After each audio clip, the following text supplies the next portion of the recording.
नमस्कार, आपका बहुत बहुत स्वागत है आपके अपने चैनल लर्न मैथ इजीली में। आज के वीडियो में हम जो थ्योरम डिस्कस करने जा रहे हैं उसका नाम है embedding of an integral domain into a field.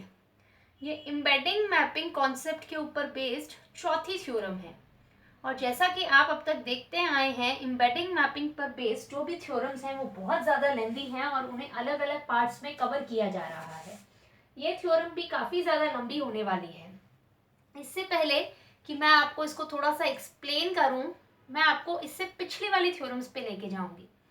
सबसे पहले इसकी हेडिंग को पढ़िए, embedding of an integral domain into a field. यहाँ पर हमें एक इंटीग्रल डोमेन और फील्ड के बीच में एक एम्बेडिंग मैपिंग यानी कि वन वन होमोमॉर्फिज्म मैपिंग जो है वो क्रिएट करनी है। ये चीज़ हमें करना है। अब तक आपने क्या देखा था, जो हमने पहली थ्योरम करी थी उसमें हमने ये करा था, every ring can be embedded into a ring with unity. तो यहाँ पर हमने क्या करा था, हमारे पास में कोई भी एक रिंग हुआ करती थी और इसको हम ये जो डोमेन होता था उसका को डोमेन हम कैसे सेलेक्ट करते थे, आर क्रॉस जेड। जहाँ पर इसका ये वाला जो पार्ट है वो हमारे पास में सेम आर हुआ करता था और ये हमारे पास में होता था सेट ऑफ इंटीजर्स। हम सबसे पहले जो प्रूफ करने वाला होता था पार्ट, उसको यहाँ पर प्रूफ करते थे कि इसको सबसे पहले हम ये बोलते थे कि ये एक रिंग विद यूनिटी है। बाद में हम एम्बेडिंग वाला जो पार्ट है वो प्रूफ करते थे। तो इसकी मदद से हम एक और सेट जनरेट करते थे जहाँ पर इसकी तरह आर यहाँ पर लिया जा रहा है और जेड जो है वो फिक्स है।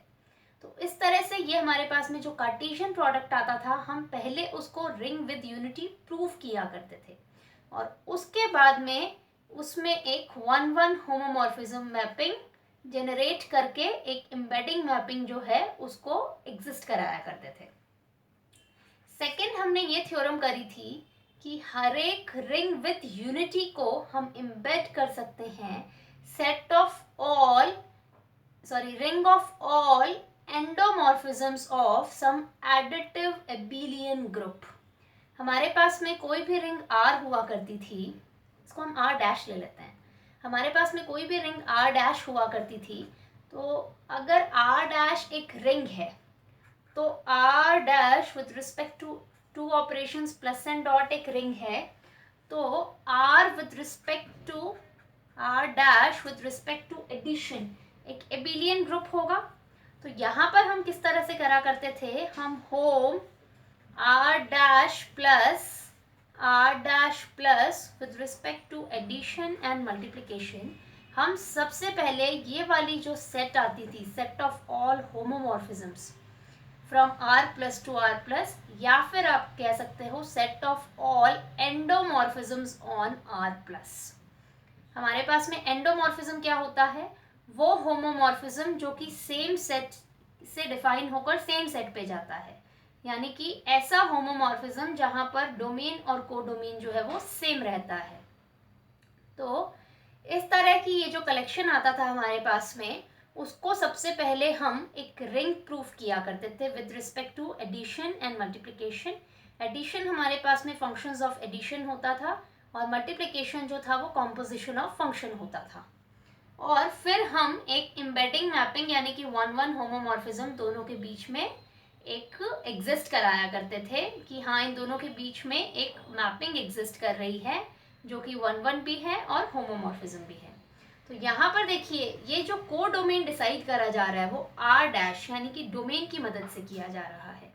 जो थर्ड हमने करा था उसमें भी हम क्या कहते थे कि हर एक रिंग जो है, इन दोनों को कंबाइन करके हमने अपनी थर्ड थ्योरम करी थी कि हर एक जो रिंग है उसको हम एम्बेड कर सकते हैं ring of endomorphism of some additive abelian group.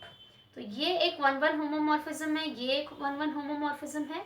तो यहाँ पर हम कॉम्पोजिशन ऑफ मैपिंग से इन दोनों के बीच में एक वन वन होमोमॉर्फिज्म एग्जिस्ट करा देंगे। तो ये हो जाएगा हमारे पास में R one dash R dash plus plus dot, ये हमारे पास में इस तरह से आता था। और यहाँ पर हमारे पास में by composition of mappings 1 homomorphism exist कर जाता है। अगर ये हमारे पास में सपोज F है, ये हमारे पास में G है, तो हमारे पास में ये क्या आ जाएगा, ये हमारे पास में आ जाएगा F कॉम्पोजिशन G। ये एक 1 होमोमॉर्फिज्म एग्जिस्ट कर जाएगी। तो अब हम आज के वीडियो पे आते हैं कि embedding of an integral domain into a field. इसके लिए हम क्या करेंगे, हमें अगर कोई भी यहाँ पर एक इंटीग्रल डोमेन R दे रखा है तो हम इसी R की मदद से एक सेट डिफाइन करेंगे। आप ध्यान से देखिएगा, हम इसी इंटीग्रल डोमेन की मदद से एक सेट डिफाइन करेंगे और हम उसको प्रूव करेंगे कि वो एक फील्ड हो रही है। फील्ड की एडिशन मल्टीप्लिकेशन वाली सारे के सारे जो चीज़ें हैं, सारे के सारे जो क्राइटेरियाज हैं, उनको वो सेटिस्फाई कर रही है। और जब आप वो वाली सेट डिफाइन कर दोगे, उसको फील्ड प्रूफ कर दोगे, फिर दोनों के बीच में रिलेशन तो आपको पता है, ये जो फील्ड है वो इसी से ही कुछ करके डिटरमाइन की गई है, इसी की मदद से इस फील्ड को बनाया गया है। फिर हम बाद में एक फंक्शन जनरेट करेंगे और प्रूफ करेंगे कि वो जो फंक्शन है वो 1 भी है और होमोमॉर्फिज्म भी है। इस तरह से हमारे पास में जो इंटीग्रल डोमेन है वो फील्ड के अंदर एम्बेड कर जाएगा। तो चलिए शुरू करते हैं इसके कॉन्सेप्ट से। ये खाली छोटी सी इंट्रोडक्शन थी। हमारे पास में late R be an integral domain with at least 2 elements। हमारे पास में R एक इंटीग्रल डोमेन है जिसके अंदर कम से कम 2 एलिमेंट्स तो जरूर हैं। लेट R नॉट, ये हम किस तरह की सबसेट ले रहे हैं, किस तरह की सेट ले रहे हैं हमें, इसमें हम क्या कर रहे हैं, ये जो R हमारे पास इंटीग्रल डोमेन है उसमें से हम 0 हटा देते हैं। जो बचे हुए एलिमेंट्स हैं वो हमारे पास में R नॉट है। इसका मतलब ये क्या है, हमारे पास set of all non zero elements of R। यहाँ पर हम क्या कर रहे हैं कि जो इंटीग्रल डोमेन है उसकी एडिटिव आइडेंटिटी को उसमें से हटा रहे हैं। तो जो हमारे पास में बची हुई सेट है वो हमारे पास में R नॉट है। R और R नॉट में सिर्फ और सिर्फ इतना ही डिफरेंस है कि इसके अंदर उसकी एडिटिव आइडेंटिटी कंटेन कर रही है और इसमें एडिटिव आइडेंटिटी को हटा दिया गया है। Clearly R not contained in equal to R, ये इसका सबसेट तो हो ही गया। अब हम यहाँ पर एक कार्टेशियन प्रोडक्ट डिफाइन कर रहे हैं R क्रॉस R नॉट, और उसको हम डिनोट कर रहे हैं सिंबल D से।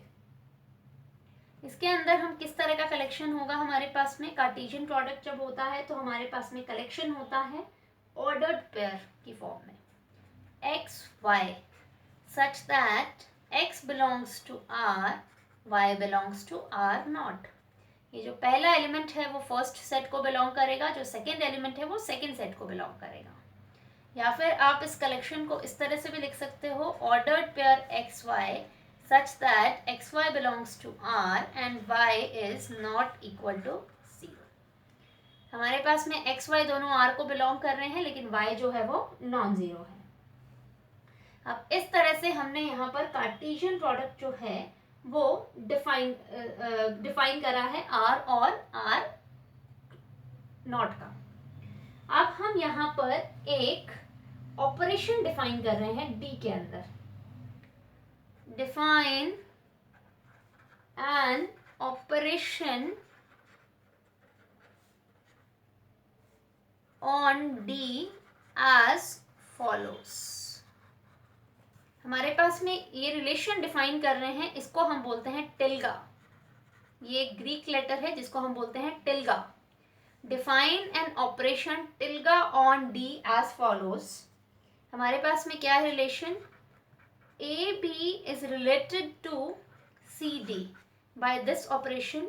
ये दोनों जो एलिमेंट्स हैं डी के वो आपस में रिलेटेड कब होंगे इस ऑपरेशन से, if and only if AD is equal to BC। जब हमारे पास में ये जो दोनों के कॉर्नर पॉइंट्स हैं उनका प्रोडक्ट दोनों के ये वाले पॉइंट्स हैं इनके बराबर होगा, यानी AD is equal to BC। अब इस चीज को आप ऐसे भी लिख सकते हो, A by B is equal to C by D। ये लिखना ज़्यादा आसान रहता है, इसलिए आप दोनों में से जो आप प्रेफर करो दोनों लिख सकते हो, दोनों का मतलब एक ही है। यहाँ पर क्या होगा, इसका मतलब कि A को जब हम इसके फर्स्ट एलिमेंट को जब हम इसके सेकेंड एलिमेंट से डिवाइड करेंगे वो हमारे पास में बराबर आना चाहिए जब हम इसके फर्स्ट एलिमेंट को इसके सेकेंड एलिमेंट से डिवाइड करेंगे। ये हमारे पास में बराबर आना चाहिए। इसका मतलब ये नहीं हुआ कि 1/2 और हमारे पास में ऐसा कंडीशन होगा कि 1 2 इज इक्वल टू 2 4। ये आपस में रिलेटेड होंगे बाय दिस रिलेशन। कैसे? क्योंकि हमारे पास में 1/2 इज इक्वल टू 2/4, ये क्या आ रहा है 1/2, और 1/2 इज रिलेटेड टू 3/6। ये भी हो सकता है 3/6 इज रिलेटेड टू 6/12। देख सकते हो आप, 3/6 इज इक्वल टू 6/12। ये भी 1/2 आ रहा है, ये भी 1/2 आ रहा है। तो इस तरह से आप ये देख सकते हो कि किस तरह के एलिमेंट्स आपस में रिलेटेड होंगे विद दिस ऑपरेशन टिल्गा। अब मैं आपको ये प्रूव करूंगी कि ये वाला जो रिलेशन है टिल्गा, ये एक इक्विवेलेंस रिलेशन है। जब भी हमें किसी भी रिलेशन को इक्विवेलेंस रिलेशन प्रूव करना होता है तो हमें क्या क्या चीज़ें प्रूव करनी होती हैं कि वो जो रिलेशन है वो रिफ्लेक्सिव है, सिमेट्रिक है एंड ट्रांजिटिव है। This is an equivalence relation. ये एक इक्विवेलेंस रिलेशन आ रहा है, ये चीज़ हमें प्रूव करनी है। तो हमें 3 चीजें प्रूफ करनी होगी, रिफ्लेक्सिव, सिमेट्रिक एंड ट्रांजिटिव। अब हम तीनों चीजें 1 बाय 1 प्रूफ करेंगे। रिफ्लेक्सिव का मतलब क्या होता है, सबसे पहले हम रिफ्लेक्सिव वाला पार्ट प्रूफ कर रहे हैं। रिफ्लेक्सिव का मतलब होता है कि जो हर एक एलिमेंट है वो खुद से रिलेटेड होना चाहिए। Since R is commutative, R हमारे पास में एक इंटीग्रल डोमेन है तो वो कॉम्यूटेटिव होगा। Therefore AB is equal to BA। इसको आप कैसे लिख सकते हो, इस B को नीचे ले जाइए, इस B को यहाँ ले जाइए, तो ये आ गया A by B is equal to A by B। आप ये वैसे भी जानते हो कि A by B जो है वो हमेशा A by B के बराबर ही होगा। Therefore AB is related to AB by relation टिल्गा। Therefore this is reflexive। ये आपके पास में रिफ्लेक्सिव आ जाता है। अब हम बात करते हैं सिमेट्रिक की। सिमेट्रिक में हमें क्या प्रूव करना होता है कि अगर ए बी सी डी से रिलेटेड है तो सी डी जो है वो ए बी से रिलेटेड होना चाहिए। यहाँ पर एक और चीज़ मैं आपको बता दूं, इस स्टेप के बाद में आप ये एक और लिखिए, for all A B belongs to D. यहाँ पर ये चीज़ हमारे कहने का मतलब ये हुआ कि कोई भी चीज़ जो है वो रिफ्लेक्सिव, सिमेट्रिक, ट्रांजिटिव तब होगी जब वो हर एक एलिमेंट के लिए ये तीनों क्राइटेरियाज जो हैं वो ट्रू होंगे। यहाँ पर फिक्स ए बी के लिए हमने नहीं कहा है, ये सभी डी के एलिमेंट्स के लिए ट्रू होने चाहिए। अब हम बात करते हैं सिमेट्रिक रिलेशन की। Let A B is related to C D by this relation tilde, जहाँ पर हमारे पास में ये जो ए बी और सी डी जो है वो किसको बिलोंग कर रहे हैं, डी को। इससे हमें क्या मिल गया, A D is equal to B C. ये प्रोडक्ट हमारे पास में बराबर आ गए। अब इसको हम कैसे लिख रहे हैं, A by B is equal to C by D. इस तरह से लिख सकते हैं हम इसको। अब इसको हम किस तरह से लिख सकते हैं, B C is equal to A D which is equal to C B is equal to D A. ये कैसे आया, because R is commutative being integral domain. हमारे पास में क्या आ गया, C B is equal to D A, ये चीज आ गई। इससे हमें क्या मिल गया कि C D is related to A B, therefore this is symmetric. ये हमारे पास में एक सिमेट्रिक रिलेशन आ गया। अब हम प्रूफ कर रहे हैं ट्रांजिटिव रिलेशन, कि ये जो रिलेशन है वो हमारे पास में ट्रांजिटिव है। Let A B is related to C D and C D is related to E F, ये आ जाता है। अब हमें ये शो करना है, सबसे पहले तो एक और चीज कि अगर ए बी सी डी से रिलेटेड है, इसका मतलब क्या हुआ, A by B is equal to C by D and C by E is equal to D by A by B is equal to C by D and C by D is equal to E by F। इससे हमें क्या पता चल गया, AD is equal to BC and CF is equal to DE। ये चीज आ गई। हमें ये शो करना है, now to prove, हमें ये प्रूव करना है कि ए बी जो है वो ई एफ से रिलेटेड है bye this relation टिल्गा।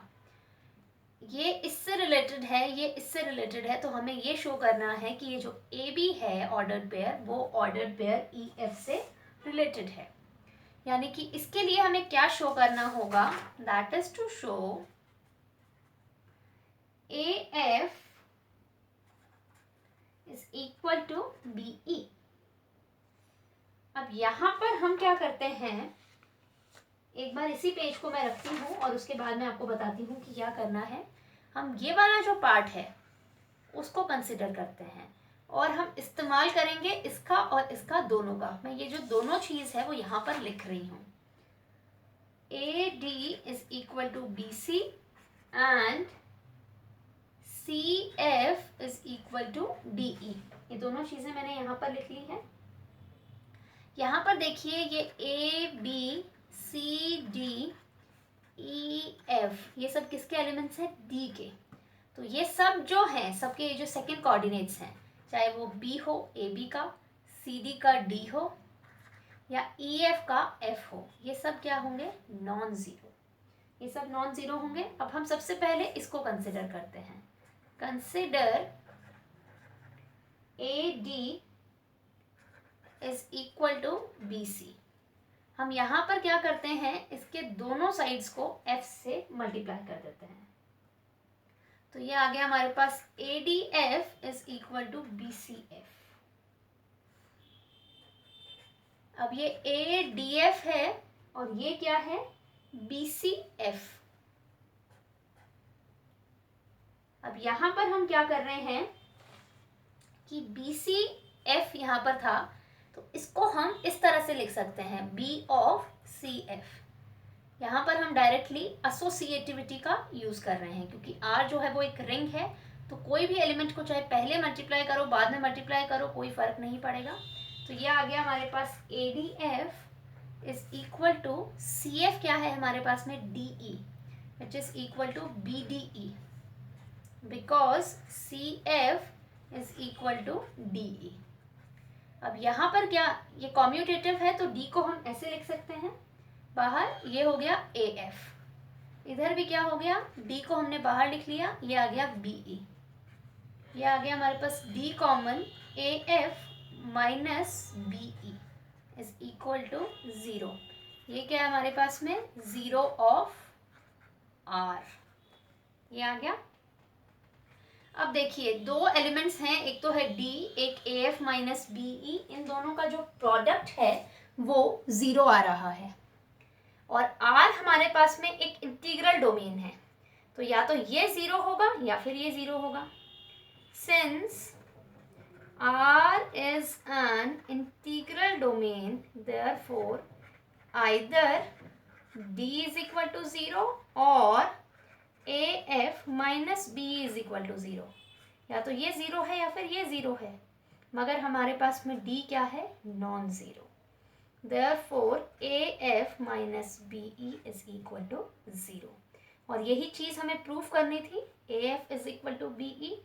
Therefore this relation is transitive। तो इस तरह से हमने अपने रिलेशंस को क्या क्या प्रूव कर दिया है? रिफ्लेक्सिव, सिमेट्रिक और transitive. Therefore this relation is reflexive, symmetric and third क्या है हमारे पास में? ट्रांजिटिव। तो इसलिए हमारे पास में ये जो रिलेशन है टिल्गा, वो क्या हो गया? एक equivalence relation. Therefore this is an equivalence relation। ये एक इक्विवेलेंस रिलेशन आ गया है हमारे पास में। अब जब भी हमारे पास में कोई भी रिलेशन को हम इक्विवेलेंस रिलेशन प्रूव करते हैं, तो अगली चीज़ हमने बहुत बार देखी है ग्रुप थ्योरी में भी, और भी हम अलग अलग कॉन्सेप्ट जो करते हैं कि इक्विवेलेंस कॉन्सेप्ट का अगला पार्ट क्या होता है? Equivalence classes. वो क्या मतलब होता है हमारे पास में? Equivalence classes. इसका क्या मतलब होता है? यहाँ पर हमारे पास में जो हम सेट कंसिडर कर रहे हैं वो है D, जो कि है Cartesian product of R cross R not. इसके अंदर एलिमेंट्स कुछ इस तरह से हैं। Ordered pair AB such that AB belongs to R, B not equal to 0। इस तरह का कलेक्शन होगा हमारे पास में।